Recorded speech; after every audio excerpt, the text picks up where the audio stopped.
हमारे चैनल को सब्सक्राइब करें, बेल आइकन को क्लिक करें, सभी के साथ शेयर करें।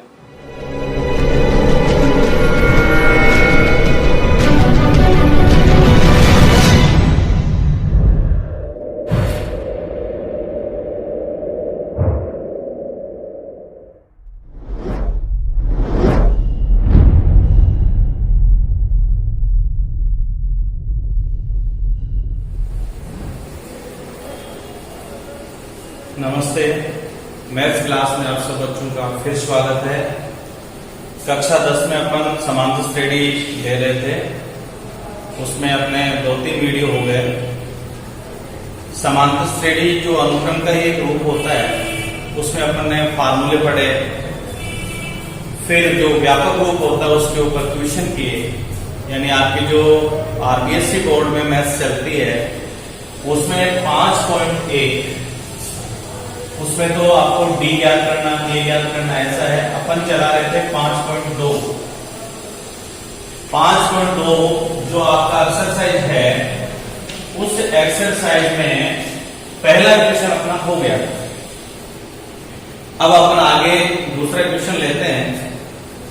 उसके लिए मैं थोड़ा सा पहले आपको कुछ बातें बता दूं जो काम में आएगी। एक तो व्यापक पद का जो फार्मूला है an बराबर a plus n minus 1 into D, ये बहुत काम आएगा, इसके अंदर ये काम करेगा।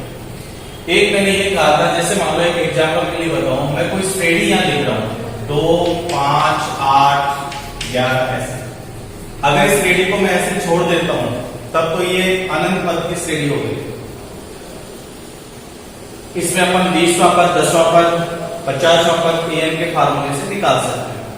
लेकिन अगर इसी श्रेणी को आगे बढ़ाते हुए अगर मान लो मैं यहां लिख दूं 15, इसका मतलब ये श्रेणी चलते चलते यहां समाप्त हो गई। अगर हमें यहां पर कोई अंतिम पद दिया हुआ है तो हम उसे L से रिप्रेजेंट करेंगे, अंतिम पद, और L का ही दूसरा नाम होगा an। ये an L तब बनेगा जब यहां पर हमारे पास श्रेणी का आखिरी पद दिया हुआ होगा। कहने का मतलब ये श्रेणी इस मान से आगे नहीं बढ़ेगी, यानी यही रुक रही। फर्स्ट मान ये हो गया, प्रथम पद ये हो गया, और अंतिम पद ये हो गया। बीच के ये सारे पद इसमें रहेंगे। और यदि इस श्रेणी को आगे अनंत तक छोड़ दिया जाता है तो अपन स्वतंत्र हैं, ये अनंत तक चलेगी और इसमें कोई भी पद अपन ज्ञात कर सकते हैं। फार्मूला आपका यही रहेगा। और जब अंतिम पद होता है तो उसके लिए मैंने आपसे कहा था कि जो an वाला फार्मूला है वो ही अंतिम पद का फार्मूला हमारे पास बन जाता है, यदि श्रेणी में अंतिम पद दिया है। तो जब भी अपन प्रश्न करें तो सबसे पहले हमें ये देखना है इसमें कि श्रेणी में क्या क्या दिया है। पहले ध्यान से उस क्वेश्चन को पढ़ें और फिर हल करें। देखो मैं एक क्वेश्चन लिख रहा हूं, 5.2 जो अपनी एक्सरसाइज है उसमें जो दूसरा क्वेश्चन है, दूसरे क्वेश्चन का अपन पहला क्वेश्चन ले रहे हैं। एक इसमें दिया है 21, 18, 15, और आगे इसमें लिखा है डॉट डॉट लगा करके का कौन सा पद -81 है। देखिए, अगर अपन हिंदी की भाषा को गणित की भाषा में बदल लेते हैं तो ये मान लीजिए कि अपन उसको आराम से हल कर सकते हैं। एक तो देखिए, अपने मन से गणित का डर निकाल दीजिए। चारों तरफ से ज्यादातर बच्चों ने ये हवा बना रखी है कि अंग्रेजी, गणित, विज्ञान बहुत हार्ड होती है। एक्चुअली ऐसा होता नहीं है। आप अपने मन को जैसा कहोगे वो वैसा ही मानेगा, वैसा ही काम करेगा। अपनी साइकोलॉजी चेंज करो। मैथ्स बहुत सरल होती है। आप 20 बार अगर दिन में ऐसे बोलोगे मैथ्स सरल है, सरल है, सरल है, तो सरल हो जाए। तो सरल मान कर क्या करें चाहे कोई क्वेश्चन, लेकिन पक्का करें, मन से करें। तो देखिए, ये श्रेणी दे रखी है, श्रेणी घटते क्रम में आगे बढ़ रही है। जो जो चीजें पूछी जाती है जो हमें पता नहीं उसको मान लेते हैं। एक तो इसमें शब्द आया कौन सा पद, और आगे लिखा है -p। 81 है। इससे पहले वीडियो में मैंने बताया था कि पदों की संख्या हमेशा धनात्मक पूर्णांक होती है। यदि n का मान ऋणात्मक आ गया तो वो पद उस श्रेणी का नहीं होगा, ऐसा मान के चलना। हमेशा n का मान धनात्मक पूर्णांक होगा। तो देखते हैं क्या है। श्रेणी को देखते ही सबसे पहले दो काम तो पहले ही करना है। प्रथम पद a निकाल लें जो इसका 21 है। d सार अंतर a2 माइनस a1, दूसरे पद में से पहला पद घटाएंगे, चाहे वो ज्यादा में से कम घटाए, कम में से ज्यादा, कैसे भी हो। तो 18 माइनस दूसरा पद 18 है, पहला पद 21 है। देखिए इसमें माइनस की संख्या ज्यादा है, प्लस की कम है, तो ज्यादा है तो चिन्ह लगा दो और ज्यादा में से कम को घटा दो। 21 में से 18 जाएंगे तो 3 बचेंगे। तो d का मान हमारे पास -3 होगा। सुबह का काम अपना a बाई d को निकालना ही है। अब आगे क्या पूछा जा रहा है, जैसे ये पूछे उसका जवाब देते जाओ, प्रश्न अपने आप आगे बढ़ता है।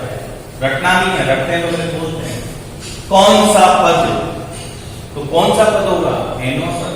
तो अपन उसको क्या मान लेंगे, nवां पद मान लेंगे। क्या होगा nवां पद, 81, वो भी माइनस का। तो यहां लिखेंगे कि माना nवां पद -81 है। अब इसे अपन प्रश्नानुसार लिखेंगे। जैसे प्रश्न कह रहा है वैसे वैसे आप गणितीय विधि से लिखते हैं तो समीकरण बनेगा। हिंदी को समीकरण में बदलना ही गणित हो गया। इक्वेशन जो होती है वो गणित की भाषा होती है। nवां पद यानी an बराबर होगा, किसके मान लिया, -81।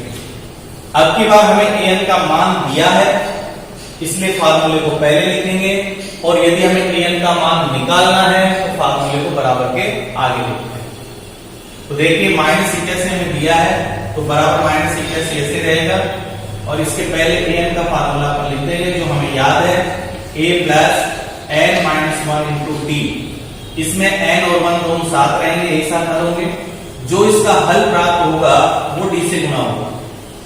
मान लेते हैं a का मान यहाँ 21 है, प्लस n हमें ज्ञात करना है, n-1 इंटू d का मान -3 है, बराबर -81।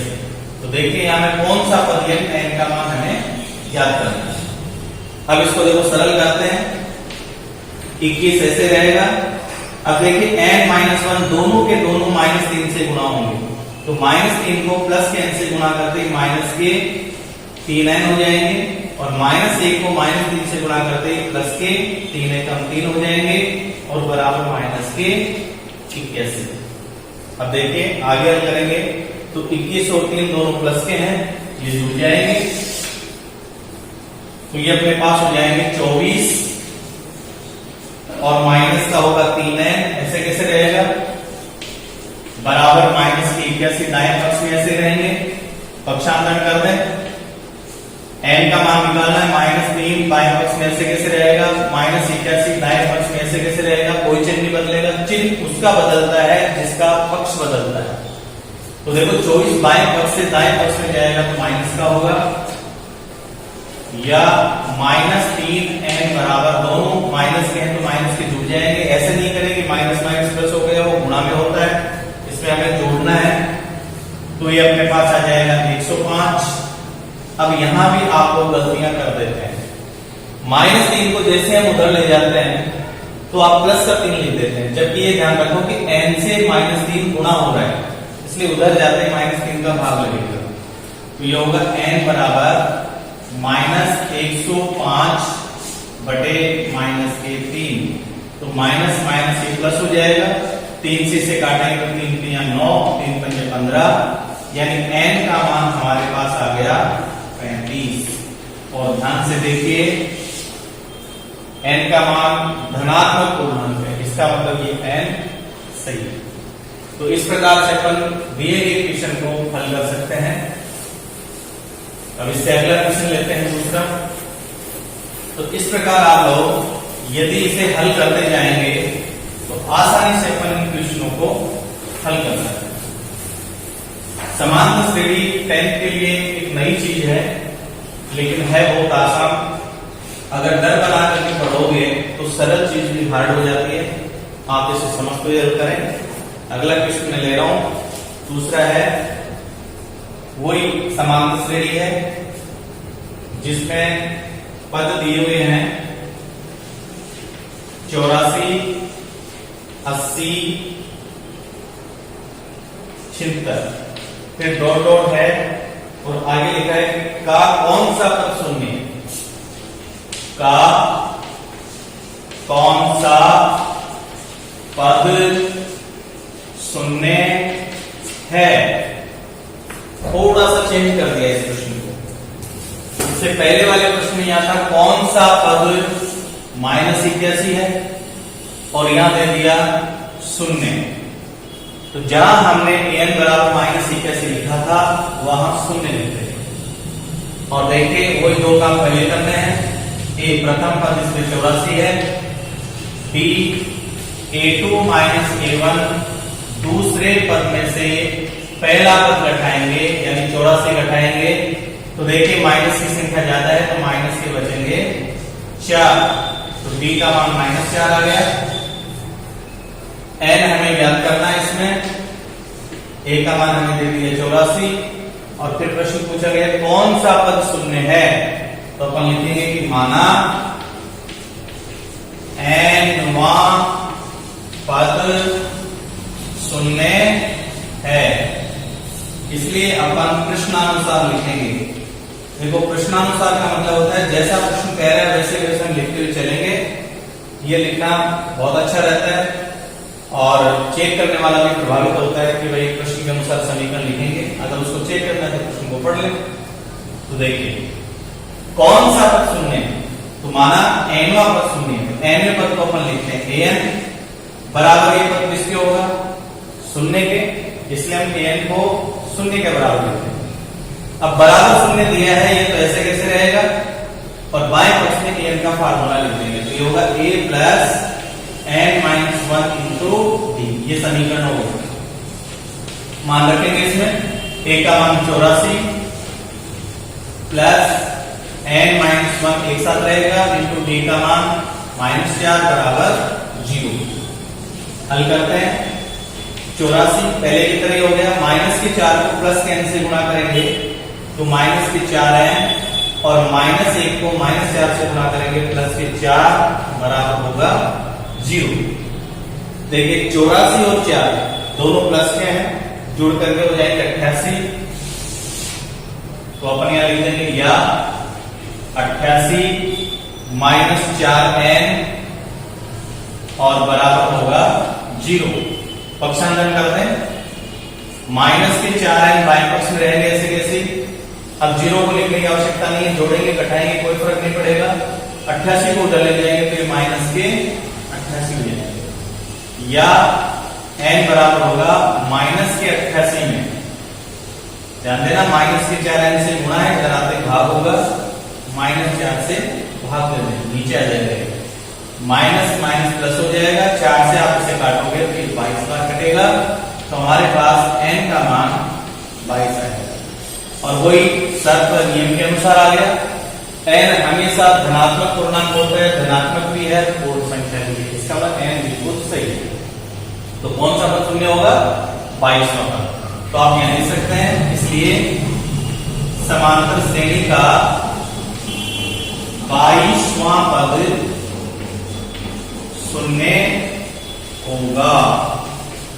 इस प्रकार अपन इन प्रश्नों को हल कर सकते हैं, जैसा प्रश्न दे वैसा ही अपन उसको हल करते हुए आगे बढ़ेंगे। फिर इसका अगला क्वेश्चन लेते हैं, तीसरा। तो देखिए आप एक बार ध्यान से पढ़ें, फिर उसको ध्यान से देखें, जहां आपको कम समझ में आता है वीडियो को आप रिपीट करें और सारा समझने के बाद में मन से करें और फिर उसको आप चेक कर सकते हैं। खुद जितनी अच्छी पढ़ाई आप कर सकते हो वो दूसरा नहीं कर सकते। खुद अच्छी तैयारी कर सकते हैं यदि आप चाहें तो, लेकिन उसमें जज्बा होना चाहिए पढ़ने का, तो आप आराम से उसमें तैयारी कर सकते हैं।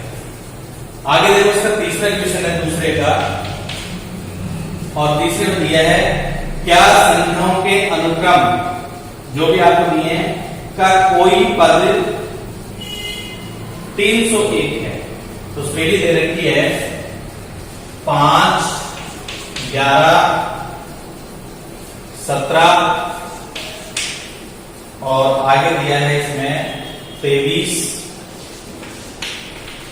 और डॉट डॉट लगा करके लिखा है का कोई पद 301 है। का कोई पद 301 है। यह आपसे प्रश्न पूछा गया। देखो 3 प्रश्न हमने पढ़े। पहले प्रश्न में लिखा था कौन सा पद -81 है, भाषा वो की हुई। कौन सा पद शून्य है, वो की वो भाषा है। यहां पर कौन से पद की जगह आ गया कोई पद। अब कोई भी एक प्रश्नवाचक शब्द है, कोई पद में भी अपन एनवा पद ही लेंगे। तो कौन सा पद 301 है, ये कंफर्म करना है कि वास्तव में इस श्रेणी का 301 कोई पद होगा या नहीं होगा। और उसका रिजल्ट कौन देगा, उसके लिए कौन बताएगा, जो जानकार होता है। आप कहीं भी जाते हो, किसी का एड्रेस पूछते हो, तो सही एड्रेस, सही जगह, सही घर वही उसका बता सकता है जो उसको जानता है। तो इसमें जानने वाला कौन है, एनवा पद। और एन पद में जो एन का मान आएगा वो बताएगा। एन यदि धनात्मक पूर्णांक है, इसका मतलब वो ये पद है इसमें। और यदि एन का मान ऋणात्मक आ गया, बटे में आ गया, पूर्णांक नहीं आया, तो फिर इस श्रेणी का 301 कोई पद नहीं होगा। ये चेक कर होगा वैसे वैसे। तो अपन यहां वो लिख देते हैं। ए का मान है 5, D सार्वंतर A2 minus A1, A2 का मान 11 माइनस 5, तो 11 में से 5 गए तो 6 आएंगे। तो सार्वंतर डी हमारे पास 6, सब में 6 का अंतर चल रहा है। और फिर हमें इसमें n याद करना है। यदि ये धनात्मक पूर्णांक आ गया तो इस पद का अस्तित्व होगा, अन्यथा ये पद इस श्रेणी का नहीं होगा। कौन सा पद 301 है, वही मान लें कि माना nवां पद 301 है। इसलिए प्रश्नानुसार, प्रश्न के अनुसार अपन लिखेंगे nवां पद यानी an बराबर कितना 301। तो an का फार्मूला पहले लिखते हैं, a plus n minus 1 into D बराबर 301। या a का मान हो गया 5 plus n minus 1 into D, D का मान लिखते हैं 6 बराबर 301। सरल वैसे ही करना है। अब थोड़ा सा चिन्ह का चेंज है इसमें। 5 लिख दिया, 6 जो होगा वो n और माइनस 1 से गुना होगा। तो 6 प्लस का है, ये भी प्लस का है, प्लस प्लस माइनस नहीं होता है, प्लस ही रहेगा। 6 को प्लस के n से गुणा करेंगे तो प्लस के 6n आएंगे, माइनस 1 को 6 से गुणा करेंगे माइनस के 6 आएंगे, बराबर 301। अब की बात देखिए, 5 प्लस का है, माइनस के 6 है, तो माइनस की संख्या ज्यादा है, इसलिए पहले मैं माइनस का चिन्ह लगा देता हूं। और 6 में से 5 जाएंगे तो माइनस का 1 बचेगा, प्लस के 6n ऐसे रहेंगे और बराबर 301। तो बराबर 301 लिख देंगे। या पक्षांतर करेंगे 6n बराबर 301, 1 माइनस का उधर जाते हैं प्लस का हो जाएगा, तो 6n बराबर होगा 302। अब अपन यहां n का मान निकालेंगे तो 302 में 6 का भाग देंगे। 6 से काटते हैं, पूरा नहीं कटे, 3 से काट लो पहले, या 2 से काट लो। 2 से ये कटेगा 3 बार, 2 से ये कटेगा 151 बार। और देखो 5 1 6 1 7, तो देखिए इसमें n का जो मान हमें 151/3 मिले हैं, उसमें 3 का पूरा पूरा भाग नहीं जा रहा है। हालांकि n का मान धनात्मक है लेकिन पूर्णांक नहीं है। इसका मतलब 301 इस श्रेणी का कोई पद नहीं होगा। तो अपन यहां लिखेंगे क्योंकि n धनात्मक तो है, पूर्णांक नहीं है, तो क्या लिखेंगे n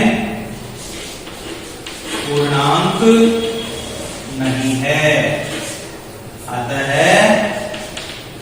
301 इस श्रेणी का कोई पद नहीं होगा। ऐसे आप इसमें स्पष्ट कर देंगे। तो इस प्रकार से आप ये क्वेश्चन कर सकते हैं, बड़े आसान और अच्छे हैं, कोई इसमें दिक्कत नहीं आएगी। अब इसका मैं एक क्वेश्चन और ले रहा हूं जो भाषा का, और उस क्वेश्चन को मैं बोर्ड पर भी नोट कर रहा हूं। तो जैसे जैसे अपन उस भाषा को पढ़ेंगे वैसे वैसे हमें इसको गणित के रूप में लिखना है। अगर वो पहले जैसे आप लिख दें, आधे से ज्यादा सवाल तो वहीं सरल हो जाता है। तो इसमें देखिए, आपने 9th में युगपत समीकरण पढ़े थे, दो समीकरणों को हल करना, उसकी कई विधियां थी, विलोपन विधि थी, प्रतिस्थापन विधि थी, वज्रगुणन विधि थी। इनमें से अगर आपको कोई भी ज्यादा विधियां नहीं आती हैं तो केवल मैं आपको विलोपन विधि से प्रतिस्थापन नहीं करके विलोपन करना, समान संख्याओं का यानी गुणांकों को समान करके हल करने वाला जो प्रतिस्थापन है उससे मैं आपको समझाऊंगा। तो देखते हैं इसमें प्रश्न क्या है। तो 5.2 का तीसरा क्वेश्चन है, इसको मैं बोर्ड पर नोट कर रहा हूं। यदि समांतर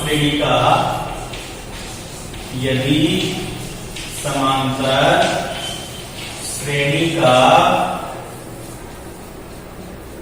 छठा पद तथा 17वां पद,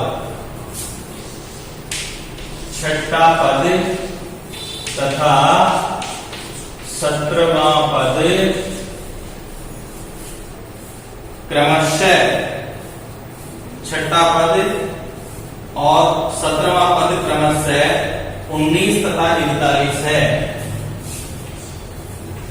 क्रमशः 19 तथा 41 है। ये तो प्रश्न दिया, आगे पूछा है। तो 40वां पद ज्ञात कीजिए। तो 40वां पद ज्ञात कीजिए। एक बार इस प्रश्न को मैं रिपीट कर रहा हूं।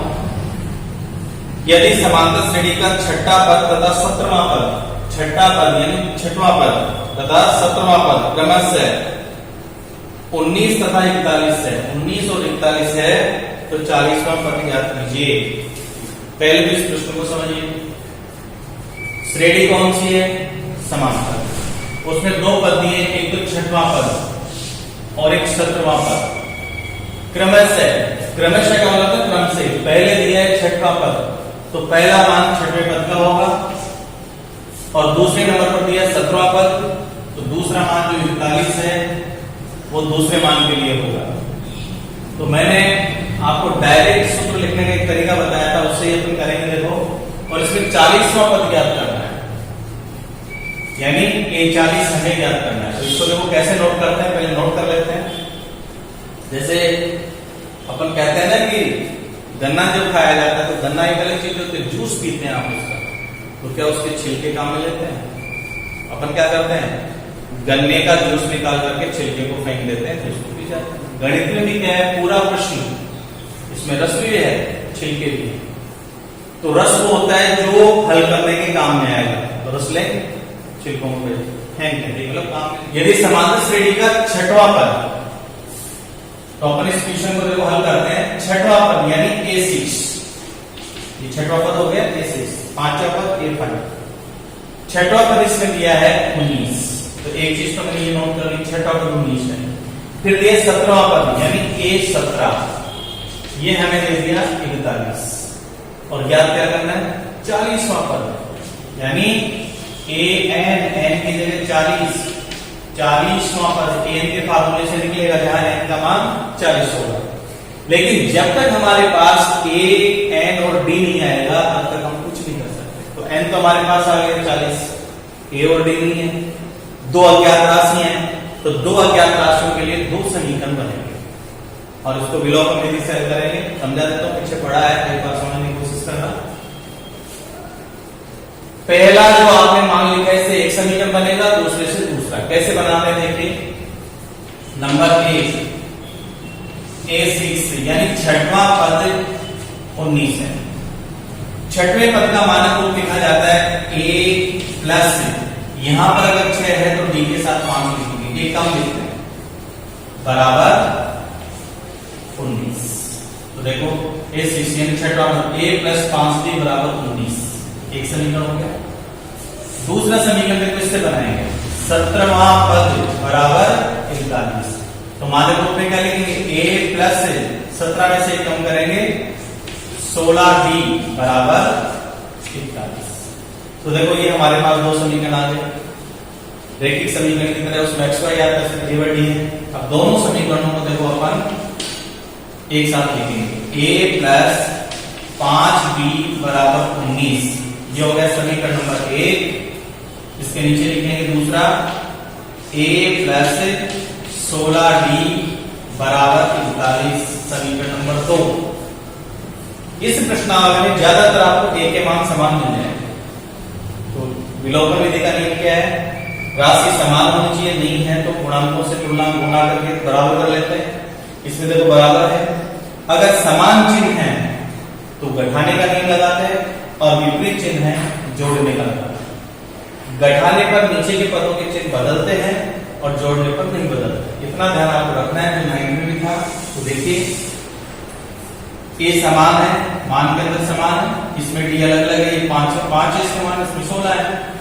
समान होने चाहिए, नहीं है तो करते हैं। इसमें आ गया, ऑलरेडी आ गया तो दोबारा नहीं करना, लेकिन चिन्ह समान है इसलिए नियम यहां लगाएंगे घटाने ये लिखे ताकि पता रहे इस लाइन के नीचे घटाया जा रहा है पहले समीकरण में से दूसरे समीकरण में।